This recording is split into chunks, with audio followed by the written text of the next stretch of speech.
Hi, everybody. Welcome to the Turanga Weekly Show. Today, we are going to be talking about feeding wildlife, right? So, I'm just going to start right in. No, I'm not. First, I'm going to say, hey, it's Dana. How are you? How are you? I hope that you are doing good right now because there's a lot going on, right? We were not live on Tuesday, so we missed you. And we are very excited that you are here with us today because we recently moved this weekly program to 6 p.m. because we had more people able to show up at that time. So if you're here today for the first time, thank you for joining us. If you are a regular, thank you for that too. We appreciate you. If you're on YouTube today, please subscribe. I need to have 1,000 subscribers so that we can go mobile live. I really want to do that. I really want to do some live field trips with you. But today we're here to talk about feeding wildlife. And as you know, Turanga Ranch is your local native wildlife organization, and we're here to try to help you through whatever issues you might be having with local native wildlife. And one of the things that occurs when people are feeding animals is other animals come in. So we're going to spend a minute talking about that today. So I'm just going to answer some of the questions that I'm always answering. We'll start with who am I talking about, right? When I'm saying we're going to be feeding wildlife. What am I talking about? Who's feeding wildlife? That sounds crazy, doesn't it? Well, people who love wildlife. People who love wildlife feed wildlife. And people who love pictures of wildlife feed wildlife. People who have kids, people who are retired, all kinds of people. And it can have all sorts of different ramifications, which we'll talk about. And obviously everybody's making their own decisions for their own backyard every day, right? And I just want to throw some facts at you. So the animals that I hear about getting fed mostly are songbirds, right? And as the picture of this presentation today was a scrub jay, that beautiful blue bird that we always hear in our backyard and often see. He's no stranger, right? Him and the mockingbird, you're going to definitely see in your yard no matter what you're doing. So people are feeding songbirds, right? And people are feeding, if you're feeding a songbird, whether you know it or not, you're also feeding squirrels and bunnies and other rodents because they want to come and get that seed that fell out of the feeder, right?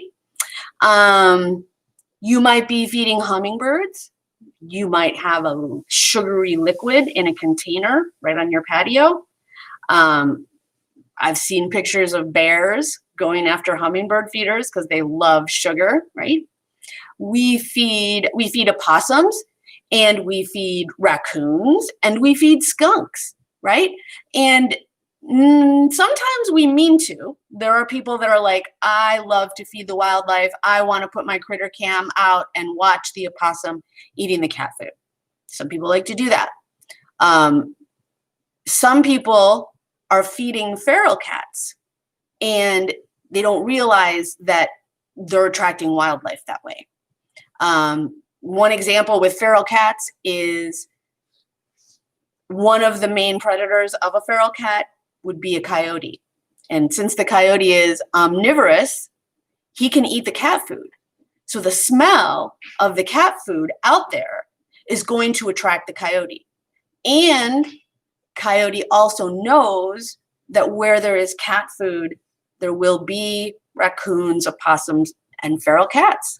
So you want to be careful about creating a bait station for coyotes, for Cooper's hawks, for wildlife, right? And we want to think about what we're feeding wildlife.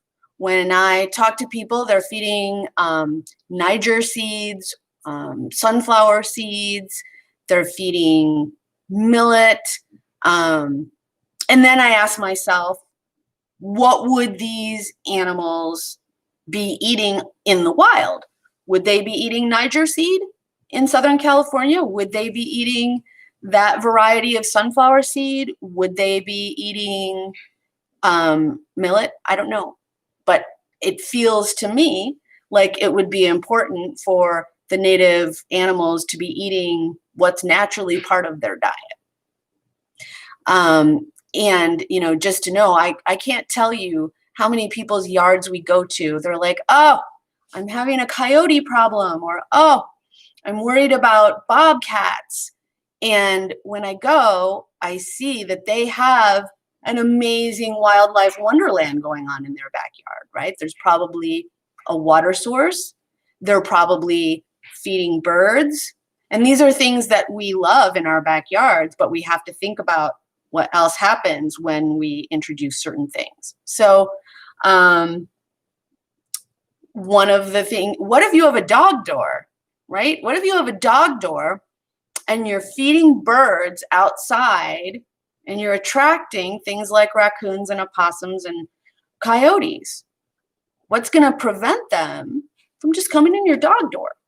So I do have suggestions, though. Obviously, if you're feeding, you love what you do. I just want to let you know that there's always a consequence for our actions. And one of the ways that you can be a host for wildlife without attracting it into you is by planting native plants. And I'm going to do a little shout out today to one of my favorite organizations. And I was writing it out, but it didn't print, so it's not here. But we are so lucky in this area. We have the Theodore Payne Foundation, and they specialize in native plants. So for someone like me, if I want to see a hummingbird in my yard, I'm going to go to Theodore Payne. I'm going to buy hummingbird sage. That's one of my favorites. It's super local. The flowers are shaped like flutes, and they are perfect for hummingbirds. Not expensive. And I think the number one reason to plant natives is you don't even realize all of the amazingness you're providing to every animal that lives outside without necessarily attracting it. It's just like, oh, that's my food, that's my buffet, that's my grocery store. I just hang out there. And I love that they offer natural, wholesome foods that are good for me, right?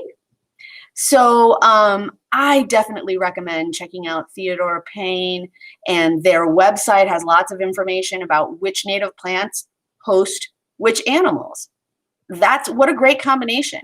And how wonderful to not be worried about something like, what if I can't afford to feed these animals anymore? What if I move? What if I hurt myself or become incapable of going out there? Are they depending on that food?